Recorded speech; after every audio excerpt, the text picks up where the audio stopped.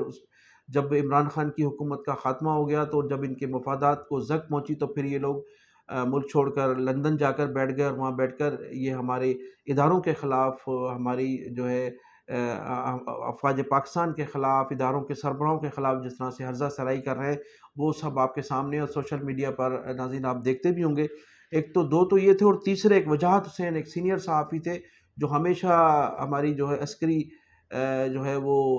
Reporting کرتے رہے، لیکن ان دنوں وہ بھی افواج پاکستان کے خلاف ہرزہ سرائی میں مصروف ہیں، اور وہ بھی پوری طرح سے ملوث تھے، اور ان کی جانب سے تو بتایا جا رہا تھا کہ آپ جنرل فیصل نصیر کے جو ہے گھر پر حملہ کیا جائے، اور جنرل عاصم کے گھر پر حملہ کیا جائے۔ ان لوگوں کو باقاعدہ جو دہشت گرد تھے، ٹائیگر فورس تھی عمران خان کی، ان کو باقاعدہ انسٹرکشن دی جا رہی تھی۔ اور اس میں جو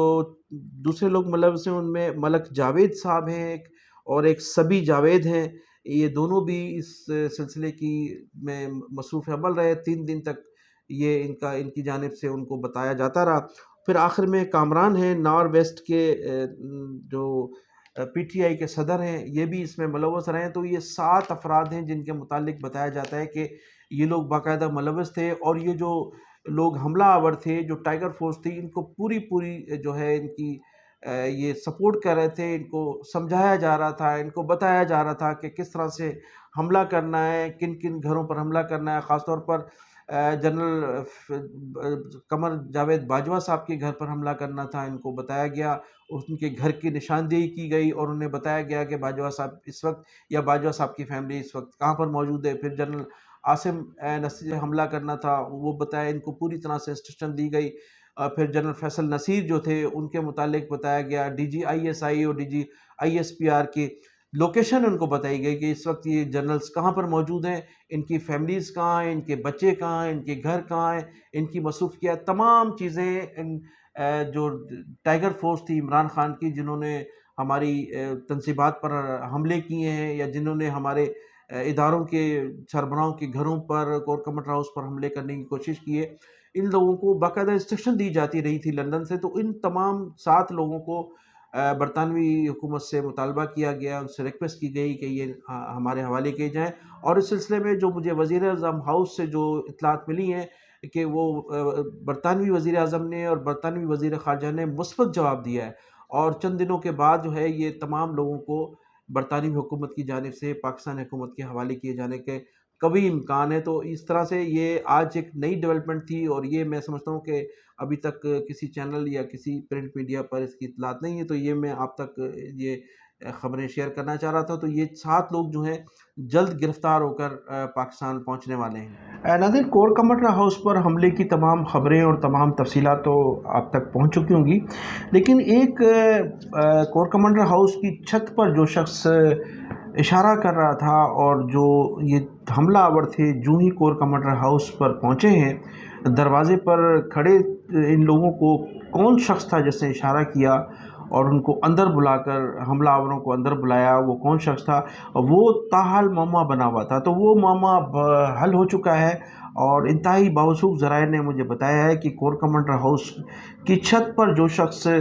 ان حملہ آوروں کو بلا رہا تھا اور اس نے ان کو دعوت دی اندر آنے کی، وہ کور کمانڈر کے صاحبزادے تھے، جنہوں نے ان کو حملہ آوروں کو اندر آنے کی دعوت دی، اور وہ جو دروازے پر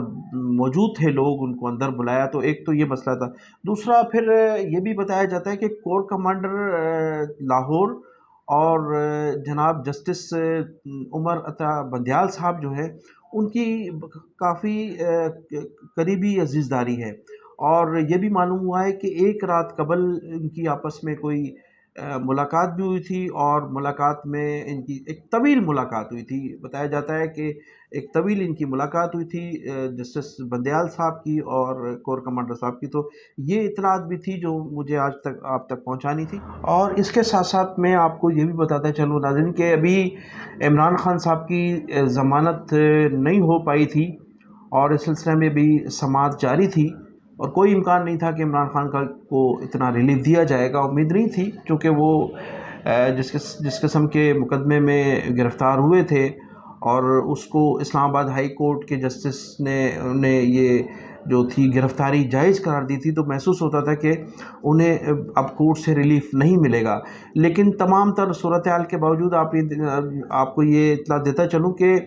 ابھی عمران خان صاحب کی ضمانت بھی نہیں ہوئی تھی، اور وہ بھی عدالت میں پیش بھی نہیں ہوئے تھے کہ ایوان صدر کے 7ویں فلور پر سوئٹ نمبر 9 میں عمران خان صاحب کے لیے نہ صرف کمرہ مختص کیا گیا، بلکہ ان کی پسندیدہ ڈشیں بھی تیار ہونا شروع ہو چکی تھیں، ان کے لیے باقاعدہ کھانے کا اہتمام بھی کیا جا رہا تھا۔ تو اس بات سے آپ اندازہ لگا سکتے ہیں کہ ابھی عمران خان صاحب کو پیش ہی نہیں کیا گیا تھا، لیکن ان کی جو ہے وہ خدمت کے لیے جو ہے وہ کھانے بھی تیار کیے جا رہے تھے، ان کے لیے وہاں ایوان صدر میں کمرہ بھی تیار کیا گیا۔ تو اس بات سے آپ اندازہ لگا سکتے ہیں کہ ہمارے جج صاحبان نے انہیں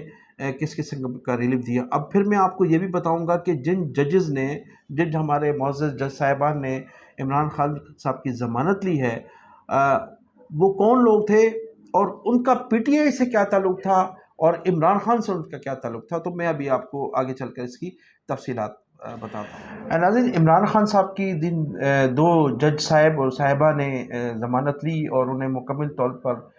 ریلیف دیا۔ ان میں ایک تو تھے میاں گل اورنگزیب جج صاحب کا نام تھا، اور دوسری تھیں خاتون جج ہیں، وہ ہیں رفعت سمن۔ یہ دو جو ہیں دو جج تھے جنہوں نے عمران خان صاحب کی ضمانت لی، انہوں نے مکمل ریلیف دیا۔ تو اب ان کا جو تعلق ہے وہ تحریک انصاف سے اور عمران خان صاحب سے کس طرح سے بنتا ہے، تو میں آپ کو بتاتا چلوں کہ سمن رفعت جو ہیں وہ پی ٹی آئی کی لائر فارمز کی جو تھی عہدیدار تھیں، اور ایک طویل عرصے تک وہ عمران خان کی تحریک انصاف کا حصہ تھیں، ان کی کارکن تھیں، ان کی ایکٹیو کارکن تھیں، اور تمام تحریکوں میں ان کے ساتھ چلی ہیں۔ ایک طویل عرصہ تک وہ کئی سالوں تک پی ٹی آئی کی جو تھی ایکٹیو کارکن رہی ہیں۔ انہیں عمران خان صاحب کے دور میں جو ہے وہ جج بنایا گیا تھا، اور دلچسپ بات یہ ہے کہ ان کے جو شوہر ہیں وہ پی 95 کے امیدوار ہیں، مطلب پنجاب اسمبلی 95 کی جو سیٹ ہے اس کے امیدوار ہیں۔ انہیں عمران خان صاحب نے ٹکٹ بھی ایشو کر دیا ہے، اور وہ آئندہ انتخابات اگر ملک میں ہوں گے تو وہ پی ٹی آئی کے امیدوار ہوں گے۔ تو سمن رفعت جو ہیں ان کا جو تعلق ہے وہ اس طرح سے تحریک انصاف سے ہے۔ اب آپ کو بتا دوں کہ جو میاں گل اورنگزیب ہیں، گل اورنگزیب صاحب جو ہیں وہ بڑی دلچسپ آپ کو خبر بتاتا چلوں کہ وہ ایک تو قمر ایوب صاحب کے جو گوہر ایوب صاحب کے صاحبزادے ہیں ان کے کزن ہیں، ٹھیک ہے، اور اس کے علاوہ وہ پرویز کھٹک صاحب کے بھی داماد ہیں، یعنی تحریک انصاف کی یہ دو اہم شخصیات ہیں، ایک کہ وہ کزن ہیں اور دوسرے سابق وفاقی وزیر داخلہ، ڈیفنس منسٹر بھی رہے اور چیف منسٹر بھی رہے وہ کے پی کے، تو ان کے وہ داماد ہیں گل اورنگزیب صاحب۔ تو ان دونوں نے عمران خان صاحب کو مکمل ریلیف دیا ہے، اور تمام کیسز میں ضمانت بھی لی ہے اور انہوں نے مکمل ریلیف دیا۔ تو یہ جو جج صاحبان تھے، جس طرح سے کہا جا رہا ہے کہ عدلیہ کا جو کردار ہے، عدلیہ کے جو فیصلے ہیں اور عدلیہ کا جو ون سائیڈڈ فیصلے ہیں وہ آپ کے سامنے ہیں کہ کس طرح سے رشتہ داریاں اور کس طرح سے جو ہے وہ تعلق داری نبھائی جا رہی ہے، اور جسٹس عمر بندیال صاحب کے متعلق بھی آپ کو انکشاف کرتا چلوں کہ جسٹس عمر بندیال صاحب کے جو ایک صاحبزادی تھی اور ایک صاحبزادے تھے، عمران خان صاحب کے دور میں دو مختلف اداروں میں وہ ملازم تھے، اور عمران خان صاحب نے انہیں ملازمت دی تھی، اور دونوں کو تقریباً 80 لاکھ روپے سیلری ملا کرتی تھی دو اداروں سے۔ عمر بندیال صاحب جو تھے وہ ان کے دونوں صاحبزادے اور صاحبزادی عمران خان کے دور میں نوازے گئے تھے مبینہ طور پر۔ پھر جب عمران خان صاحب کی حکومت کا خاتمہ ہوا تو ان دونوں کو نوکریوں سے فارغ کر دیا گیا، اور پھر اس طرح سے جو 80 لاکھ روپے ماہانہ جسٹس عمر بندیال صاحب کے گھر میں آیا کرتے تھے انہیں وہ نقصان اٹھانا پڑا، جس کی وجہ سے ان کے جو فیصلے ہیں ان کے فیصلے کا وزن جو ہے وہ عموماً آپ نے دیکھا کہ عمران خان صاحب کے پلڑے میں آپ کو نظر آتا ہوگا، اور وہ مسلسل جس طرح سے ان کو جس طرح سے ریلیف دے رہے ہیں، اب وہ بھی سب آپ کے سامنے ہے۔ اب آپ کو یہ بھی بتاتا چلوں کہ عمران خان صاحب جب گرفتار ہوئے ہیں اور اس کے بعد ان کی جو میڈیکل رپورٹ ہوئی ہے، تو اس میڈیکل رپورٹ میں ایک تو ان کے بالوں کی جو ہے میڈیکل رپورٹ منظر عام پہ آئی ہے، دوسری ان کی جو رپورٹ تھی وہ تھی ان کے جو بلڈ کے جو ٹیسٹ دیے گئے ہیں، مبینہ طور پر جو ہمیں اطلاعات ملی ہے کہ اس بلڈ میں بتایا جاتا ہے کہ جو رپورٹ ہے میڈیکل رپورٹ، اس میں بتایا جاتا ہے کہ اس میں ان کی رپورٹ آئی ہے کہ وہ کوکین کا استعمال کرتے رہے ہیں ماضی میں، اور اس کے علاوہ ایک اور دلچسپ جو رپورٹ منظر عام پہ آئی ہے کہ ان پر جو حملہ ہوا تھا گزشتہ 7-8 ماہ قبل، تو انہیں پیروں میں جو بتایا جاتا ہے کہ انہیں گولیاں لگی ہیں، انہیں گولیاں نہیں لگی تھیں بلکہ کچھ چھرے انہیں لگے تھے، اور ان چھروں کی وجہ سے ان کے پیر زخمی تھے، لیکن 4 ماہ قبل ہی وہ زخم جو تھے وہ صحیح ہو چکے تھے، مندمل ہو چکے تھے، اور گزشتہ 4 ماہ سے جو ہیں وہ عمران خان صاحب مبینہ طور پر عدالتوں میں جانے کی وجہ سے، عدالتوں کی جو پیشیاں تھیں، جو حاضریاں تھیں، ان سے بچنے کے لیے مسلسل انہوں نے مبینہ طور پر پلسٹر چڑھائے ہوئے تھے، اور ان پلستر کا بہانہ بنا کر، ان پیروں کی تکلیف کا بہانہ بنا کر جو ہے وہ عدالتوں کی کارروائیوں سے بچنا چاہ رہے تھے، اور مسلسل لیکن جو میڈیکل رپورٹ آئی ہے 9 مئی کے بعد، وہ اس میڈیکل رپورٹ کے مطابق 4 ماہ قبل ہی جو ہے وہ عمران خان صاحب کے جو پیر تھے وہ صحیح ہو چکے تھے اور وہ چل سکتے تھے، لیکن وہ عدالتوں میں نہ جانے کی، عدالتوں سے جو ہے وہ راہ فرار اختیار کرنے کے لیے ویل چیئر بھی استعمال کر رہے تھے، اور کوشش یہ کر رہے تھے کہ وہ عدالتوں میں پیش نہ ہوں۔ اب ناظرین میں آپ کو بتاتا چلوں کہ جو 9، 10، 11 مئی کے واقعات میں جو لوگ ملوث رہے اور جو لوگ ابھی تک تاحال گرفتار ہوئے، ان کی تفصیلات کچھ اس طرح سے ہیں کہ 4193 لوگ ابھی تک گرفتار ہو چکے ہیں، اور ان میں 1285 کا تعلق خیبر پختونخوا سے ہے، 496 جو ہیں وہ کراچی، حیدرآباد اور سکھر سے ان کا تعلق ہے۔ پنجاب سے کہ جو ہے وہ 900 افراد پنجاب سے گرفتار ہوئے ہیں، کوئٹہ سے 700 لوگوں کو گرفتار کیا جا چکا ہے تاحال، اسلام آباد سے 283